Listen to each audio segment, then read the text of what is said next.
ಬೆಳಗಾವಿ ಜಿಲ್ಲೆಯ ಚಿಕ್ಕೋಡಿ ತಾಲೂಕಿನ ಕರೋಶಿ ಗ್ರಾಮದಲ್ಲಿ ಬಿಜೆಪಿ ಮುಖಂಡ ಚಂದ್ರಗಿ ಕ್ರೀಡಾ ಶಾಲೆಯ ಉಪಾಧ್ಯಕ್ಷ ಮಹೇಶ್ ಬಾತೆ ಅವರ 61ನೇ ಜನ್ಮ ದಿನಾಚರಣೆಯನ್ನು ಈಚೆಗೆ ಅವರ ಅಭಿಮಾನಿ ಬಳಗದಿಂದ ಅದ್ದೂರಿಯಾಗಿ ಆಚರಣೆ ಮಾಡಲಾಯಿತು.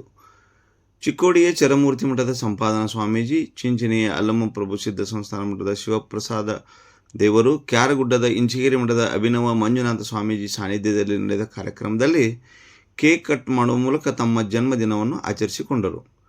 ಕೇಕ್ ಕಟ್ ಮಾಡುವುದಕ್ಕೂ ಮೊದಲು ತಮ್ಮ ಹುಟ್ಟುಹಬ್ಬ ಆಚರಣೆ ಕುರಿತು ಮಾಜಿ ಜಿಲ್ಲಾ ಪಂಚಾಯಿತಿ ಸದಸ್ಯ ಮಹೇಶ್ ಬಾತೆ ಅವರು ಮಾತನಾಡಿದರು.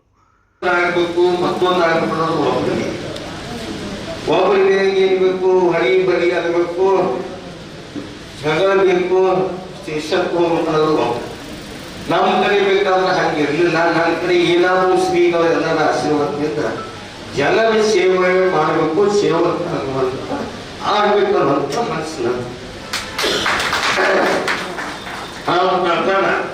ಹೆಂಗೆ ಮೋದಿಯವರು ದೇಶದ ಒಬ್ಬ ಸೇವಕರಾದ್ರು ಹಂಗೆ ನಾವು ಈ ಭಾಗದ ಸೇವಕ ಆಗಬೇಕು ಅಂತ ವಿಚಾರ ಇಟ್ಕೊಂಡು ಈ ಎಲ್ಲ ಕಾರ್ಯಗಳನ್ನ ಮಾಡಿ ಹೇಗೆ ಸಾಕಷ್ಟು ನಾನು ಗೃಹ ನಿರ್ವಹಣೆ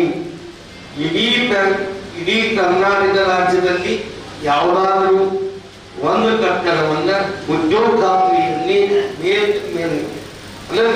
ಒಂದೇ ಮಜಲಿಗೆ ಯಾವುದಾದ್ರೂ ಕಟ್ಟಿದ್ರೆ ಅದು ಕರೋಶಿ ಗ್ರಾಮದಲ್ಲಿ ಮೊದಲೇ ಅನ್ನುವಂತ ಯಾಕಂದ್ರೆ ಅವರು ಅಧಿಕಾರಿಗಳು ಸಿಗ್ಲಿ, ನಾ ಅಧಿಕಾರಿಗಳಿಗೆ ಹೇಳಿ ನಮ್ಮಲ್ಲಿ ವಿದ್ಯಾರ್ಥಿಗಳಿಗೆ ಇದೆ, ನಾವು 3 ಜಾಗ ಇಲ್ಲ, ಈಗ ಕಟ್ಟು ಒಳ್ಳೇದಾಗ್ತದ ಅನ್ನುವಂತ ಮಾತನ್ನ ಹಿಂಗಾಗ ಹಾಗೆ. ಎರಡನೇದು 33 KV ಸ್ಟೇಷನ್ ಆದಾಗ ನಾವು ಅಲ್ಲಿ ತಗೋಬೇಕಂತ ಕೊಂಡು ತಗೋಬೇಕು.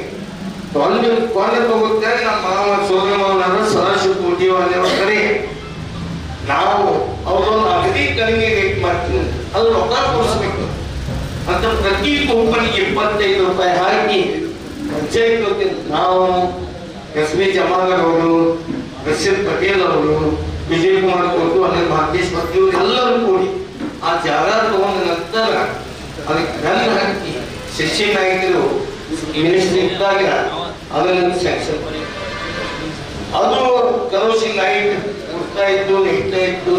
ಬರಗಾಲ ಬಂದು ನಮ್ಮ ಆರ್ಥಿಕ ಪರಿಸ್ಥಿತಿ ಚಲೋ ಆಯಿತು. ಎಲ್ಲ ಚಿಕ್ಕೋಡಿಯ ಸಂಪಾದನಾ ಸ್ವಾಮೀಜಿ, ಚಿಂಚಣಿಯ ಶಿವಪ್ರಸಾದ ದೇವರು ಹಾಗೂ ಕ್ಯಾರಗುಡ್ಡದ ಅಭಿನವ ಮಂಜುನಾಥ ಸ್ವಾಮೀಜಿಯವರು ಮಹೇಶ್ ಬಾತೆಯವರ ಜನ್ಮ ದಿನಾಚರಣೆ ಕಾರ್ಯಕ್ರಮದಲ್ಲಿ ಭಾಗಿಯಾಗಿ ಅವರಿಗೆ ಆಶೀರ್ವದಿಸಿ ಸಾನ್ನಿಧ್ಯಪರ ನುಡಿಗಳನ್ನು ಆಡಿದರು. ಸಮಾಜಕ್ಕೆ ಮಾಡದಂತೇಳಿ ಅವರ ಮಾತುಗಳನ್ನ ಮಂತ್ರ ತಿಳ್ಕೊಂಡು ಪಾಲಿಸ್ತಕ್ಕಂಥವ್ರು ಮಹೇಶ್ ಬಾತೆಯವರು. ಹೀಗಾಗಿ 20 ವರ್ಷಗಳಿಂದ ಇವತ್ತು ಅವರು ರಾಜಕೀಯ ಕ್ಷೇತ್ರದಲ್ಲಿ ಪ್ರವೇಶ ಮಾಡಿ ಸಮಾಜದ ಕೆಲಸ ಮಾಡ್ತಾ ಇದ್ದಾರೆ. ಈ ಚಂದ್ರಗಿ ಶಾಲೆಯಲ್ಲಿ ಉಪಾಧ್ಯಕ್ಷರಾಗಿ ಬಹಳಷ್ಟು ಅಭಿವೃದ್ಧಿ ಕೆಲಸ ಮಾಡ್ತಾ ಇದ್ದಾರೆ ಅಂತಕ್ಕಂಥದ್ದು. ನಮ್ಮ ಬಾಲವರು ಕ್ರೀಡಾ ಶಾಲೆಗಳು ಅಂತೇಳಿ ಬಹಳ ಹೆಚ್ಚಿಂದ ಇಲ್ಲ. ಅದು ಒಂದೇ ಚಂದ್ರಗಿದ ಅವರು ಅದನ್ನು ಉಟ್ಟಾಡ್ತಿದ್ರು. ಅವರ ಹೆಸರಿನ ಹಾಡಿದೆ. ಅದಕ್ಕೆ ಉಪಾಧ್ಯಕ್ಷರಾಗಿ ಬಹಳ ಕೆಲಸ ಮಾಡ್ತಾ ಇದ್ದಾರೆ. ನಮ್ಮ ಕರಗಾವಿ ಆರ್ಥಿಕ ಯೋಜನೆ ಕೂಡ ಬಹಳ ಸುತ್ತ ಅದು ನಡೆದು ಬಿಟ್ಟಿತ್ತು. ದುರ್ಗದ ರೇವಳೆ ಅವರು ಅದಕ್ಕೆಲ್ಲ ಹಣ ತೆಗೆದುಕೊಂಡು ಇವತ್ತು ಶುರು ಮಾಡಿದ್ದಾರೆ. ಇದು ಕೆಲವೇ ದಿನಗಳಲ್ಲಿ ಅದು ಕೂಡ ಕೆಲಸ ಮುಗಿಯುತ್ತದೆ. ಈ ಭಾಗದ ರೈತರ ಸಮಸ್ಯೆ ಬಗೆಹರಿದೆ ಅಂತಕ್ಕಂಥ ಒಂದು ಸಂತೋಷ ನಮಗಿದೆ ಅಂತಕ್ಕಂಥದ್ದು. ಅದರ ಮಳೆ ಬರಬೇಕಂತ ಮಳೆ ಬಂದ್ರೆ ನೀರು ಬರುತ್ತಾ?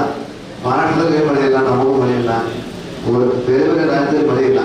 ಈ ವರ್ಷ ಮಳೆ ಬರುತ್ತೆ ಇದೆ. ನೀರಿನ ಒಂದು ಪ್ರಮಾಣ ಕೂಡ ನಾವು ಕೂಡ ನೀರನ್ನು ಬಳಸಬೇಕಾದವರು ನೀರನ್ನು ಸರಿಯಾಗಿ ಬಳಸಬೇಕು. ಈ ವರ್ಷ ಇವತ್ತು 50% ಈ ವರ್ಷ ಮಳೆ ಇಲ್ಲ ಅಂತ ಹೇಳ್ತಾರೆ. ಯಾರು ಕೇಂದ್ರದ ಸರ್ಕಾರದ ಮಂತ್ರಿಗಳು ಹೇಳ್ತಾರೆ. ಒಳಗೆ ನಾವು ವಾತಾವರಣವನ್ನು ಹೊಂದ್ಕೊಂಡು ವರ್ಷ ಎಷ್ಟು ನಾವು ಖರ್ಚು ಮಾಡ್ತಿರ್ತೀವಿ ಅದಕ್ಕೆ ಸ್ವಲ್ಪ ಖರ್ಚು ಕಡಿಮೆ ಖರ್ಚೊಳಗೆ ಬದುಕುವುದನ್ನು ನಾವು ಕಲಿಬೇಕು. ಈ ವರ್ಷ 10 ವರ್ಷಕ್ಕೊಮ್ಮೆ ಬರಗಾಲ ಬರ್ತೈತಿ. ನಾವು 15 ಬಿದ್ದಿತ್ತು, ಈ ಮತ್ತೆ 26 ಬಿದ್ದೈತಿ. ಇದು ಯಾಕೆ ಯಾಕಂದ್ರೆ ದೇವರ ಕಡೆ ಸ್ವಲ್ಪ ನಾವು ನೋಡೋದು. ದೇವರು ನಮ್ಗೆ ನೋಡ್ಕೋತಂತ ಪುಸ್ತಕ ನಾವು ಹೋಗೋದನ್ನ ನೋಡಿದ್ರೆ ಒಂದು ನಮ್ಮ ನೋಡಿ ಬಳ್ಳಿಗಳು ತಿಳ್ಕೊಂಡು ನಾವು ಹಿಂಗೆ ಮಾಡ್ತಾ ಅದಕ್ಕಾಗಿ ದೇವರು ಎಷ್ಟೇ ಪರೀಕ್ಷೆ ಮಾಡಿ ಅದನ್ನು ನಾವು ಗೆಲ್ಲಬೇಕು. ಅದಕ್ಕಾಗಿ ಆದಷ್ಟು ನೀರಿನ ಬಳಕೆ ನಾವು ಸರಿಯಾಗಿ ರಿಪೇರ್ ಮಾಡ್ಕೋಬೇಕು ಅಂತಕ್ಕಂಥದ್ದು ಹೇಳ್ತಾ ಮಹೇಶ್ ಬಾತೆಯವರು ಮಾಡಿರ್ತಕ್ಕಂಥ ಎಲ್ಲ ರಂಗದಲ್ಲಿ ಆಡು ಮುಟ್ಟದ ಗಿಡವಿಲ್ಲ, ಮಹೇಶ್ ಬಾತೆಯವರು ಮಾಡಿದ ಕೆಲಸವಿಲ್ಲ ಅನ್ನುವಂಥ ನಿಟ್ಟಿನೊಳಗೆ ಎಲ್ಲ ಕ್ಷೇತ್ರದ ಕೆಲಸಗಳನ್ನು ಮಾಡಿದ್ದಾರೆ. ವಿದ್ಯಾರ್ಥಿಗಳಿಗೆ, ರೈತರಿಗೆ, ಮಹಿಳೆಯರಿಗೆ ಅನೇಕ ರೀತಿಯಿಂದ ಅವರು ಅನುಕೂಲಗಳನ್ನು ಮಾಡುವ ಮುಖಾಂತರವಾಗಿ ಇವತ್ತು ಆದರ್ಶವಾಗಿ ಇವತ್ತು ಕರೋಶಿ ಗ್ರಾಮದಲ್ಲಿ ಮಹೇಶ್ ಭಾರತಿ ಅವರ ತಂದೆ ತಾಯಿ ಹೆಸರನ್ನ ಅವರು ಉಳಿಸ್ತಾ ಇದ್ದಾರೆ. 61 ಬಹಳ ಕಡೆ ಷಷ್ಠಪತಿ ಅಂತ ಹೇಳ್ತಾರೆ. ಮತ್ತೊಂದು ರಿಟೈರ್ಮೆಂಟ್ ಅಂತ ಶಬ್ದ ಪ್ರಯೋಗ ಮಾಡಿದ್ರು. ರಿಟೈರ್ಮೆಂಟ್ ಯಾರಿಗೆ ಅಂದ್ರೆ ನೌಕರಿ ಮಾಡ್ತಿರ್ತಾರೆ ನೋಡಿ, ಅವ್ರಿಗೆ ರಿಟೈರ್ಮೆಂಟ್ 60 ವರ್ಷಕ್ಕೆ.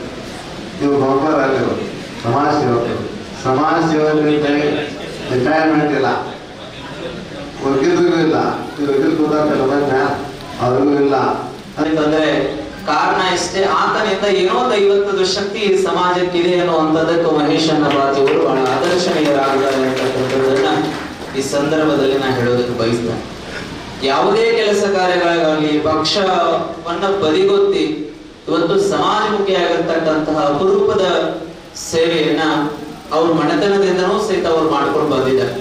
ಇವತ್ತು ಮಹೇಶಣ್ಣ ಅವರ ತಂದೆಯವರಾಗ್ಲಿ, ಅವ್ರ ಮನೆತನದ ಎಲ್ಲ ಸದಸ್ಯರಾಗ್ಲಿ ಯಾವತ್ತಿಗೂ ಸಹಿತ ಸಮಾಜದ ಮೇಲೆ ನಿಷ್ಠೆಯನ್ನಿಟ್ಟು ಜನಗಳ ಸೇವೆಯೇ ನಮ್ಮ ಬದುಕಿನ ಪೂರ್ಣ ಸೇವೆ ಅಂತಕ್ಕಂಥದ್ದನ್ನ ತಾವು ಮನಗಂಡು ಭಗವಂತ ನಮಗೇನೇ ಸಂಪತ್ತು ಕೊಟ್ಟರು ಸಹಿತ, ಭಗವಂತ ನಮಗೇನೇ ಐಶ್ವರ್ಯವನ್ನು ಕೊಟ್ಟರು ಸಹಿತ ನಮಗ ಬಹಳ ಮುಖ್ಯವಾಗಿರ್ತಕ್ಕಂಥದ್ದು ಅದು ದೇವರ ಆಶೀರ್ವಾದದಿಂದ ಅದನ್ನ ಸದುಪಯೋಗ ಮಾಡಿ ಜನರಿಗೆ ನಾನು ಸೇವೆ ಮಾಡಬೇಕು ಅಂತ ಹೇಳಿ ಒಂದು ಅಪರೂಪದ ಮನೆತನ ಕರೋಸಿಯಲ್ಲಿ ಇದ್ರೆ ಅದು ಮಹೇಶಣ್ಣ ಭಾರತಿಯವರ ಭಾರತೀಯ ಪರಿವಾರದ ಮನೆತನ ಅಂತಕ್ಕಂಥದ್ದನ್ನ ಈ ಸಂದರ್ಭದಲ್ಲಿ ನಾನು ಸ್ಮರಿಸ್ತೇನೆ. ಕಾರಣ ಇಷ್ಟೆಲ್ಲ ಇವತ್ತು ಊರಿನ ಅಭಿವೃದ್ಧಿ, ಊರಿನ ಪ್ರಗತಿ, ಇವತ್ತು ಯಾರೇ ಕಷ್ಟದಿಂದ ಬಂದ್ರೆ ಇವತ್ತು ನನ್ನಿಂದ ಅವರಿಗೆ ಸಹಾಯ ಆಗ್ಬೇಕು ಅಂತಕ್ಕಂಥ ಒಂದು ಮನೋಭಿಲಾಷೆಯನ್ನು ಇಟ್ಟುಕೊಂಡು ನಾನು ಅನೇಕ ಸಾರಿ ಅವರಿಗೆ ತೊಂದರೆ ಕೊಡ್ತೀನಿ. ನನಗೆ ಅದು ಕೆಲಸ ಆಗ್ಬೇಕು, ಇದು ಕೆಲಸ ಆಗ್ಬೇಕು, ಅವ್ರು ನನ್ನ ಮಠಕ್ಕೆ ಬಂದಾರ, ಅವ್ರಿಗೆ ಮನೆಗೆ ಕಳಿಸ್ತೀನಿ, ಒಮ್ಮೆ ರಾತ್ರಿ 10 ಕಳಿಸಿರ್ತೀನಿ, ಒಮ್ಮೆ ರಾತ್ರಿ 8 ಕಳಿಸಿರ್ತೀನಿ.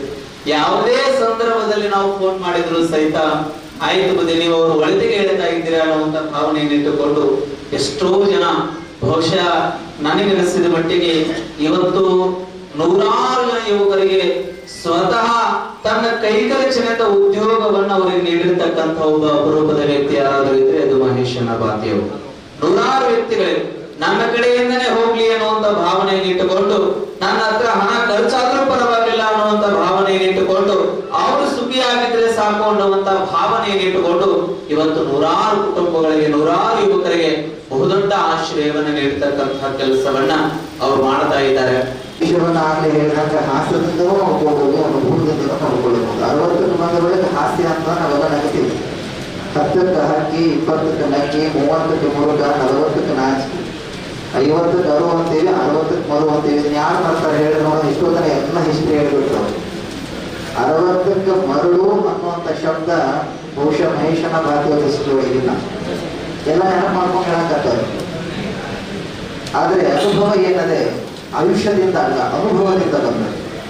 2002ನೇ ಇಸ್ವಿ ಒಳಗೆ ರಾಜಕೀಯವನ್ನ ಪ್ರವೇಶ ಮಾಡಿರ್ತಕ್ಕಂಥವರು ಅಲ್ಲಿಂದ 6 ವರ್ಷಗಳ ಕಾಲ ಪಕ್ಷ ಅಥವಾ ಸಮಾಜದ ಸಂಘಟನೆಯೊಂದಿಗೆ 2007-8ರಲ್ಲಿ ಜಿಲ್ಲಾ ಪಂಚಾಯತ್ ಸದಸ್ಯರ ಅಲ್ಲಿಂದ ಉತ್ತುಂಗದ ಸ್ಥಿತಿಯನ್ನೇ ಕಂಡರು.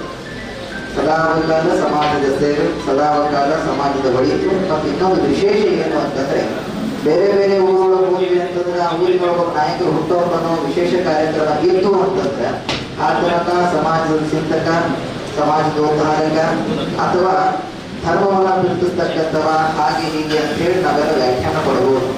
ಕರೋಶಿ ಅಂದ ಬಳಿಕ ಭಾವೈಕ್ಯತೆ ಊರು, ಬರೀ ಜಾತಿ ಮತ ಬಂದಾಗ ಧರ್ಮಗಳನ್ನ ಒಂದುಗೂಡಿಸುವ ಸಂಗಮ ತಾಣವೇ ಈ ಕರೋಶಿ ಗ್ರಾಮ.